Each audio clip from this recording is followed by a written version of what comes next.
Hello, I am Cornelius Van Ess. I am the moderator of the science fiction and fantasy book club over at Fable, and I have the privilege of sitting down with Mr. Jamie Davis, podcaster, author, who's written over 50 books across 9 different series and even has some nonfiction works in there. Thank you so much for sitting down with me. Oh, well, thank you for having me, and thank you for reading my book in your book club. It was great interacting with all the readers in there and with you, and I had a blast last month. It was just fantastic. Yeah, I know we did. It was kind of like a behind the book jacket sort of look into what went into writing it and all the different inspirations. And I know as a lifelong reader and sometimes writer, I thought it was an incredible opportunity. I know a lot of the book club members felt the exact same way. So thank you so much for doing that. Is there any other ways that you interact with your audience and your readers and your fans? I have a pretty active Facebook group called Jamie's Fun Fantasy Readers. I also have an active newsletter email newsletter that I encourage people to sign up for in the back of books. And so I send out a lot of information, excerpts from books I'm writing at the time, snippets of action sequences and stuff that I think might be fun to share. So, I try to interact with readers whenever I can. I've even, met readers in the local grocery store of all places where, I was wearing a t-shirt that said, "Hey, I sell books." And this lady walked up and goes, "All right, what kind of books do you sell?" So I found a reader that way. And then just, it's fun to be able to give people an escape. And that's Mhm. something that I really take seriously, as far as, my goal is to help you find a way out of whatever humdrum you're in at the moment and escape somewhere else. And that's I think what everybody kind of comes to fantasy for, at least initially, right?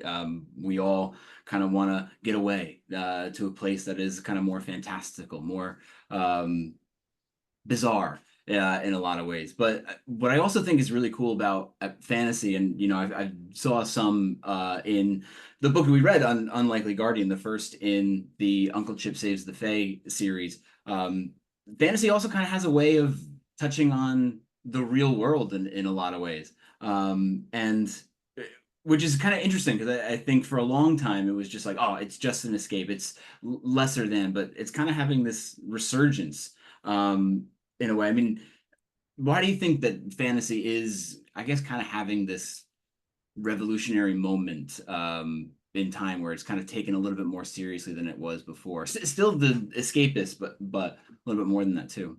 Well, for the longest time, from an author and publishing standpoint, all genre fiction was seen as sort of less than romance, whether it's thriller, romance, fantasy, and science fiction. It was all given, this lower tier below literary fiction. Hmm. But in recent years, and maybe the last 15, 20 years, it's those genre fiction things have come forward because they're the books that earn all the money. Hmm. From a completely economic sense, the big publishers spend a lot of time focused on genre fiction for that very reason. So when indie publishing started and people like myself started publishing our own books because Amazon gave us the ability to reach the reader directly, it became an opportunity to share our vision for fantastical worlds and places and settings, and give the reader an opportunity to experience so many different things out there. And I think the explosion has happened largely because of that, because Hmm. there are so many writers that were just not able to get past the gatekeepers, the people that said, "Well, I know what a good idea is," and they may or may not, but they don't know all the good ideas. And I think that's the generous way to put it. Is there's a lot of great stories out there to be told, and now there's an opportunity for everyone to tell their own story and share the things that are in their brain. And boy, my brain has some crazy stuff in it sometimes, so I like to be able to get some of that stuff out on paper. Yeah. Oh, that's such a great point in terms of, everybody having a story to tell, and having that ability to reach out there and, bring out their ideas, but also kind of touch on very real experiences. I mean, it kind of felt a little bit serendipitous that we read your book and my first full month as a father, the exact same time. So as Chip's changing a diaper, I'm like, oh, yep, I know what that. I feel that. I understand that. So yeah, I think you're absolutely right in terms of yeah, just I like that, getting past the gatekeepers. And you mentioned being self-published. I know there are a lot of people in our book club and who may be watching this now who want to tell their stories, want to get their stories out there, but publishing intimidates them. Could you tell us a little bit about the self-publishing landscape and kind of how you go about it and have published your work? Well, I've been an entrepreneur off and on all of my adult life, pretty much. And so when the time came, I actually got into publishing fiction on a dare. Someone said, "You always tell such great stories. You should put some of those stories down." And so in the month of November, it's called novel. It's the NaNoWriMo, which is National Yep. Novel Writing Month. And this nursing friend of mine said, "You should write your stories down. I dare you to write a book in a month." And so I like went, okay, I can do that. How hard could it be? Well, it was hard, but I succeeded. I actually got a very rough, very preliminary first draft of my first book down. And that became the impetus for me to put that story out there. It kind of sat for almost a year, and then I pulled it out and started editing it and reworking it and doing some things. And when I put that book out there, it got such a generous response from the readers, saying they enjoyed it. When was the next book coming? And so I was like, okay, I guess I'm writing another book in this series with these characters. And that series has grown to 10 books now. And it was my first series, and it is my writing is grown and changed over the time frame since then, but it's still my favorite series. I think I just something very near and dear to my heart. And so I would tell people that are thinking about writing their stories down to just take the chance and do it. You don't have to publish it. You don't have to show it to anybody, but write it down, because you can't do anything with the ideas in your head. You've got to be able to put it down somewhere, even if you dictate it. It is just a way to get the story out. And then if you decide to edit it and rework it and make it a better story, you can do that once you have it down somewhere. But you can't, there's an old writing adage, you can't edit a blank page. And that's so true. So, and a lot of my first drafts are very rough, but it's the only way I can do it is that I have to get the story out in its barest form. And then I can go back, and I often call it coloring in the lines, fixing some things that need to be fixed and adding color and flavor and texture to the story that makes it what it becomes in the final version. That's an incredible insight. I mean, I, I guess at face value, it kind of sounds so simple, but knowing, from my own experience, that is incredibly difficult to just get those ideas out there. And like, I guess that fear of like doing so, and like you were saying, no one even needs to read it, but for some reason that's such a barrier. So, I know, at least for me, that's a very reassuring thing to hear, um, and now that you are, well seasoned in writing and have many different series under your belt, do you have like a process now? I mean, I know that first one kind of started on a dare, which is phenomenal. But now do you have a process, or do you wait for somebody to dare you for the next one? I have a process. I have a spreadsheet actually with about 50 or 60 different story ideas that I haven't written yet on it. So whenever I get a new idea for a story or a series or a group of characters that I don't know how they're going to fit together yet, I'll jot them down on that spreadsheet. And kind of, so when the time comes for me to try and start a new project, I usually have an idea of where I'm going next, because the ideas have kind of been percolating in the back of my head because I've written them down, at least in just a couple of sentences. And so that's kind of how I find the next project. Often like I'm the next book I'm writing right now is the fourth book in the Uncle Chip series. And there are going to be 6 books in that series, but I really have the urge to write the next book in my Extreme Medical Services series, which was my first series. So there's actually going to be, this will be the 11th book in that series total. That's going to be my next book after this one that I'm currently writing. And I just kind of work in and out of the stories like that. You know, sometimes I set things aside because something else I have a more burning desire to write something else. I mean, I think there has to be a certain level of passion for the project you're working on, and that makes a difference. Yeah. Yeah, I was I can't remember how long ago this was, but I was watching I think Neil Gaiman talk about like this writing process, and he talked about something very similar to I think what you were saying. I think he called it like a compost pile, which was literally just write every idea Mm-hmm. in a list, and like who cares where it fits and how it does, and just like let it ferment to spare the graphic details, like just let it kind of sit there. So I don't know, that kind of reminded me of that. So that's awesome. That's really cool.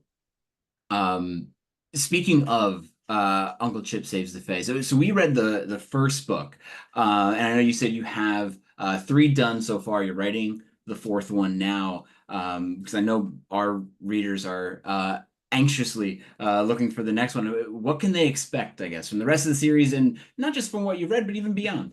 So the series, just to give people a quick overview, the series is basically about a confirmed bachelor uncle who finds out that he's suddenly become the guardian of his orphan niece and nephew.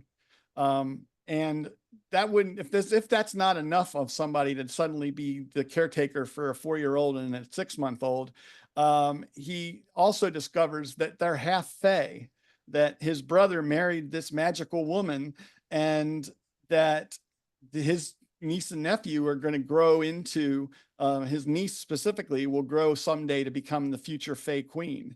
And they're in hiding because people have been chasing their family for 500 years. So that's the basis of the story.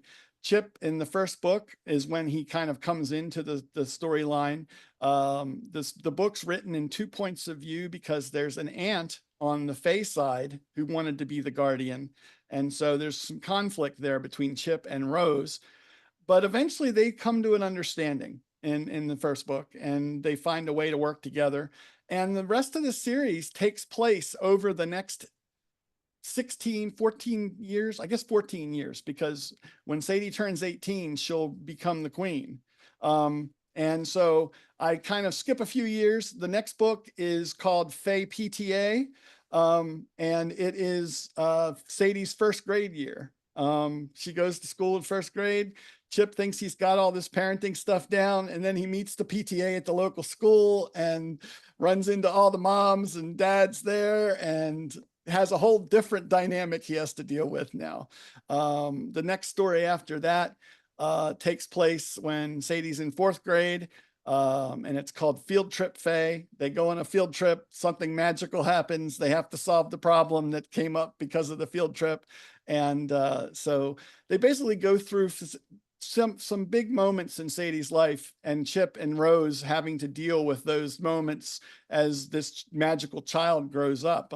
I'm writing about a 13-year-old now. I'm reminiscing about my own children's teenage years, and all the angst that goes along with it. And that's summer break Fae, where they go away for the summer and have shenanigans ensue because of that. So it's just a lot of fun to kind of this concept of following this family through a series of years. And so you skip a few years, but then you come back because something important's happened. And eventually, I say 6 books, it might be 7. I haven't decided on how I'm going to really end it.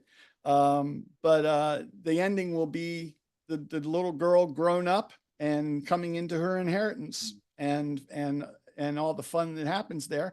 And maybe Chip and Rose will finally get over butting heads with each other and get together. We'll have to find out. So Well, knowing Chip and Rose, that's got to be an absolute wild story.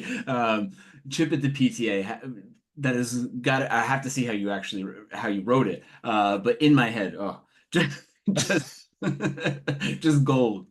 And speaking of Chip, one of our members, Jenny, posed a question to you. What was your inspiration for him? Like, where did he kind of come from as a character? Well, I originally had the story idea of um, a father, kind of the Mr. Mom character. I was a stay-at-home dad for 18 years with my kids. So my two daughters, I was with home with them since they were infants, and my son was home with him since he was 2.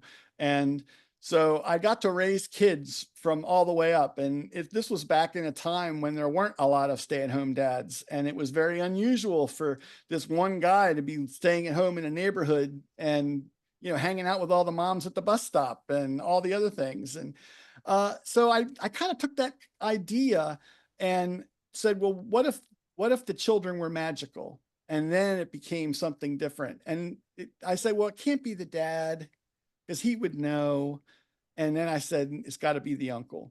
And so it was kind of a little bit of me and Uncle Chip, but it's also the idea of the fish out of water story idea that concept of somebody just being thrown completely into something they have no expectation for, and suddenly having to, change a diaper for the first time on the fly. I love that scene. That's one of my favorite scenes in the story. Chip has a revelation about diapers and what goes on in a diaper, and it's kind of fun. And it's also a nice touching moment between Chip and Rose at that moment too. It's kind of a look behind, maybe they can work together. So it's a great opportunity to kind of ground things in something that everybody, especially anyone who's been a parent, understands. Speaking of Rose, and she was one of my favorite characters from the start. And we start with her, and we see her kind of on one of her like expeditions and for her job. And are there any? Oh, actually, do you expand, I guess, on Rose's um, abilities and what she did, I guess, before and maybe during this kind of new stage of her life? Do we explore her a little bit more? We do explore Rose a little bit more, and partly because Chip is the hero in many senses, but he needs Rose to come and save him. Rose is the warrior princess. Rose is the fighter. Yeah. Chip is the negotiator. So they are two very different people and come at problems from different directions. And so you definitely see more of Rose. We get a little more insight into Rose's background, her abilities. She's still throughout the first 3 books and into book 4 helping Chip navigate this magical world, because this is something, there are still things that are new to him even years into raising these children, because of course he's raising them as human children, so he's not immersed in the magical world because they purposely are keeping them separated from it. So when they have encounters with magical creatures and beings, Rose has to be there to help Chip navigate that world. And if she wasn't there, it would be hard for him to do what he needs to do. And speaking of that magical world, Unlikely Guardian is populated by so many different and absolutely amazing characters. You mentioned that Chip kind of comes from your own experience as a father. Do all of your characters come from that personal experience, or at least partly? I think so. I think, any writer out there who who's putting down a character in describing them has to come from their own emotional background, at least in part. You can't, I don't think there's a character I've written that doesn't have some part of me in them, or some aspect of me, or some aspiration of me Mhm. in them. But that's I think that's sometimes the trick with being a writer, is finding that connection. I think it was interesting. Actor Donald Sutherland passed away recently, and I saw a quote of his about how hard it was for him, who's such a nice person, a generous person, to become Snow in the Hunger Games, and this horrible, evil, awful person. And he said, I find the differences in our similarities. And I think that's an important way to look at it, is that, I find something that I have similar with someone, and then I make it a little different. Mm. And that's the building block where I can build out a character and understand them from something we have in common. Yeah, that's an interesting point, especially when you talk about creating villains, right? Somebody who hopefully is very different than us, right? And evil, and kind of has these not so good machinations in their head. Do you find it difficult to create those kinds of characters? Is that more of a struggle, as opposed to, somebody like Chip, who is lovable, and even though we sometimes are kind of like, oh, come on, Chip, we still root for him, we still love him. Is it a different process, or a different It is a different process. It's very easy to write a black and white villain, and they're just not believable. When you look at them, they're as one-dimensional as black and white are. Yeah. There's just two sides of them. A good villain, and this is hard to do, and I think writing a good villain is harder than writing a good story. Mm.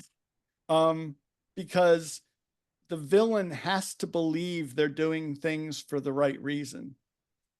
So that you almost have to make some aspect of the villain sympathetic, and make them, and try to portray at least a glimpse of their side of the story. Because often villains, I think back to Thanos in the Marvel Cinematic Universe. Thanos lost everything because he was trying to do the right thing. And he was willing to give up his favorite daughter. I think I can give that spoiler away at this point. Long enough, right? Yeah. But he was willing to give up everything because he believed he was doing the right thing in destroying half of life in the universe. And you think about that, that's horrible. But he really believed it was the only solution. Mm-hmm. And I think that's what makes him a somewhat sympathetic character. Once you understand his motivations, you're like, well, yeah, I guess if I was coming from his direction, I could see why he's doing what he's doing. Mm-hmm. That's the trick. Yeah. That's a perfect point. I mean, I think that's why Thanos has become really kind of almost like a new archetype in and of himself, of just like, this is a good villain. Like, this is kind of like that perfect villain. And I think, kind of going off of what you were saying about making them relatable and making them sympathetic in a lot of ways, it's kind of even bled into our heroes too, in a way. I mean, so many of our heroes these days are kind of not, as you were saying, not black and white, very kind of in that kind of gray area. Like, it's almost kind of like the world of the anti-hero these days. So yeah, I think that's a really good insight into kind of, creating a villain. I love that. It's harder to create a good villain than a good story in a lot of ways. I love that quote. So I know that, like, our readers probably want to learn a little bit more about you, about your work. Is there anywhere that they can find you, or that they can learn more about you and your other books? Yeah, they can always go to my website, jamiedavisbooks.com, and that's JAMIE davisbooks.com. You can find me on Facebook and Instagram under the handle Podmedic, from my days back as a paramedic and a journalist. So when I started my podcasting business years ago, so that's still a remnant of that. And of course, you can find my Fun Fantasy Readers group over on Facebook as well. That's my brand, Fun Fantasy Reads. I know a lot of people write dark anti-heroes, but not me. If you're looking for a happy ending, that's what you're going to find. I've written one series that's kind of has a little darkness in it, and my wife never fails to tell me that it's her least favorite series of mine. So I still love it. It's one of my Yeah. kids, but most of my books are fun, and just I hope to have a smile on your face when you Yeah. get to the end. No, definitely. And Unlikely Guardians, certainly, yeah. By the end, you're kind of smiling from ear to ear. I like what you said about your wife's reaction. It reminds me of I'm a big Robert Jordan fan. And I remember reading an interview with his wife, and basically like she was always able to tell if you if you wrote a depressing chapter, because he would just be kind of, in the insufferable in kind of like this darkness, and that was always her least favorite days.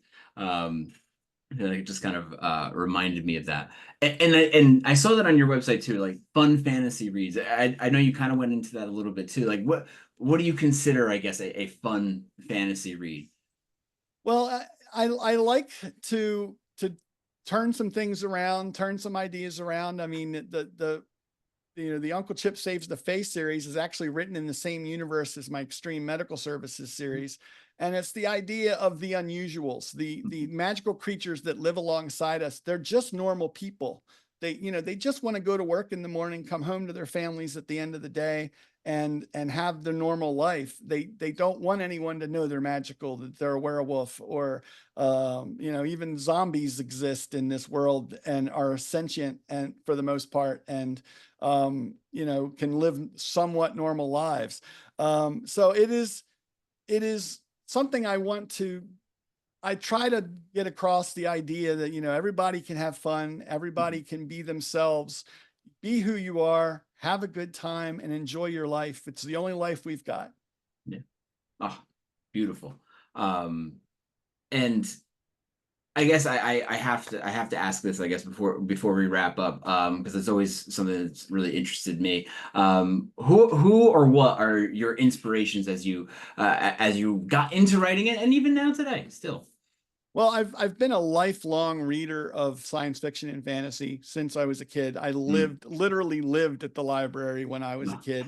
If I wasn't in school or if it was summer break, I was at the local library. It was 2 blocks from my house. I could walk there, and I spent, the librarians would just constantly shove new books at me, and keep me reading.